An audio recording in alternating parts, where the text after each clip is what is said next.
one characteristic of high control. We might call them authoritarian religions. If you differ, then we write you out of history. I'd be curious to know how you've seen the conversation evolve about what we now call deconstruction.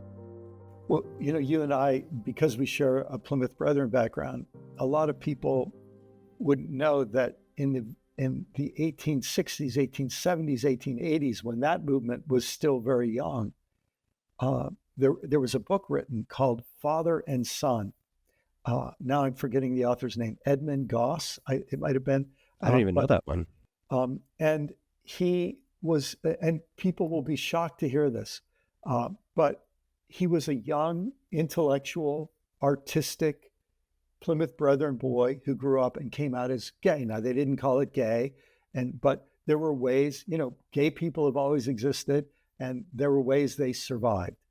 And he wrote a book about the struggles with his father, who was an early apologist, who was famous in those days for writing books against evolution and trying to debunk the fossil record. And I remember in graduate school, I heard about this book and I read it, and I just thought, I'm not the first one here, right? But until you find that out, you think you are, because one characteristic of high control, we might call them authoritarian religions. They don't always have to have a single authoritarian leader, but they need to have an authoritarian spirit, meaning there's only one way we think. We give very big benefits to insiders, but there's a very big cost to being insiders. The cost benefit sort of goes together. And the cost is you do not differ from us. And if you differ, then we write you out of history. You just stop existing to us. And that's how then the new generation comes up, and they never find out the struggles of the previous generations, because the story of the good guys always gets retold in a sanitized way. I'll just tell you a quick anecdote. I forget what year this would have been, 2006, 2000, something like that. And I was in Canada. I was speaking and it was a group of young pastors, all of whom had read some of my books, and they were going through a deconstructive process. It turns out there was a sort of a spy who had come to take notes, because he was, this was the early days of blogging. He was a blogger, and he came to take notes to point out my heresies. And so a few days later, a very vicious blog comes out that gets a lot of attention among certain, if these words mean anything to people, neo-Calvinist or neo-Reform people. And and he accurately quoted me, as I recall, but took the quotes in the worst possible context and framing and used them to make me look as bad as he possibly could. And I actually, kept track of him for a few years, because he did a number of things. But the irony was, and the reason I'm telling this whole story, is he sent out emails to all of these young Reformed pastors, both in Canada and the US, and maybe other countries too. And someone was on his mailing list and sent me an email he'd received from this fellow. And the email said something like this: McLaren has a new book coming out. Okay. We've made the mistake in the past of attacking him, but if we attack him, we draw attention to him. And so we have to make an agreement. None of us will mention him ever again. And I was so fascinating that I got to see that email, because it was one of the ways that groups maintain their insularity, their isolation from any idea that might disrupt people. And that sort of resonates with your story, because if people even attack those people, then those people become a possible source of an off-ramp. Because somebody's going to say, "Oh, we need to go and listen to what." That's funny. I've had one of my most recent.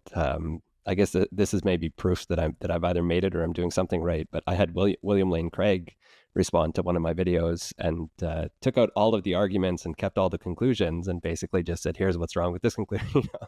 And it was fascinating. I mean, I'll probably do a video on it at some point. I haven't really talked about it yet, but I do find the emotional weight of walking this journey. Like, it's hard enough to walk it as an individual. It's hard enough to walk it just if you're in your own little church going through your own little struggle. Maybe you don't talk about to anybody.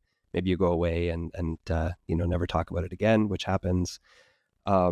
Maybe you're a leader, you do talk about it. And it's, I think both as leaders and as individual people, it's a tremendous weight to go through this process and then to talk about it. You have, like, what have you learned over the years going through that and being that person? Because, I'm assuming when you saw that email, but I don't, maybe you get more immune to it as time goes on, but you see things like that feel like such personal attacks when really you're just trying to be really honest and trying to speak truth. Like, how do you both deal with that as a leader, and how do you see people going through it as individuals? Oh my goodness, what an important question. And first, I want to say to you and everyone who's going through this, my heart goes out to you. It is not easy. And I never want to forget how terrifying it is to think that the people who you have considered your tribe, many of them in your family, now see you as a dangerous person, and you know what they're praying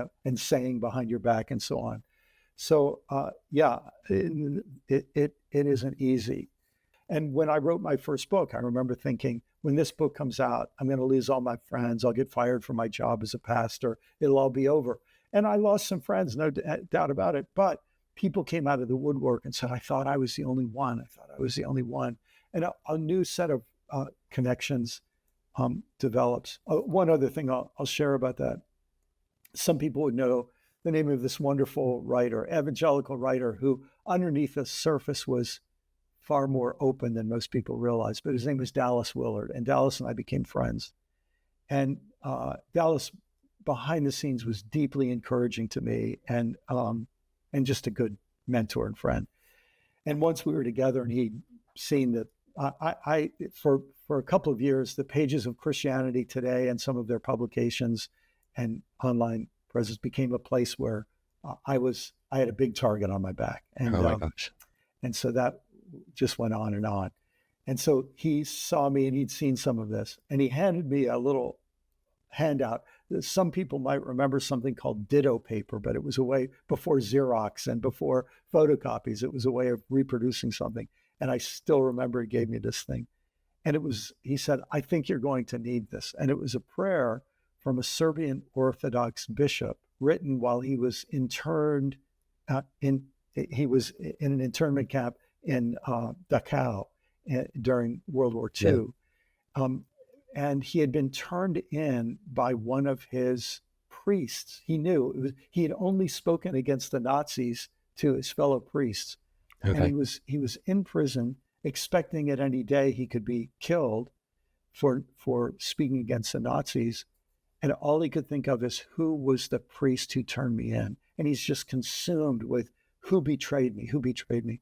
And after some period of time, he thinks, I might die. I don't want to die being filled with hatred and suspicion. And so he wrote a prayer, and that's what was passed on to me. If people are interested, if they go to my website, brianmclaren.net, and in the little search bar, put Prayer for Enemies. That's what it's called. Prayer for Enemies.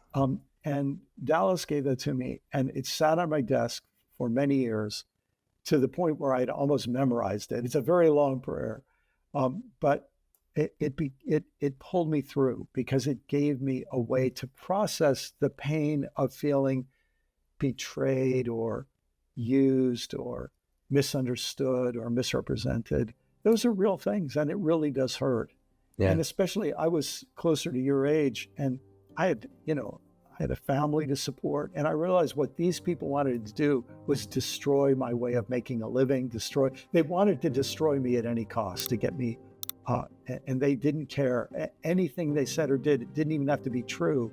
They felt righteous about it, because they were protecting, the tribe. They were being good soldiers. So it helped me a lot to have that prayer.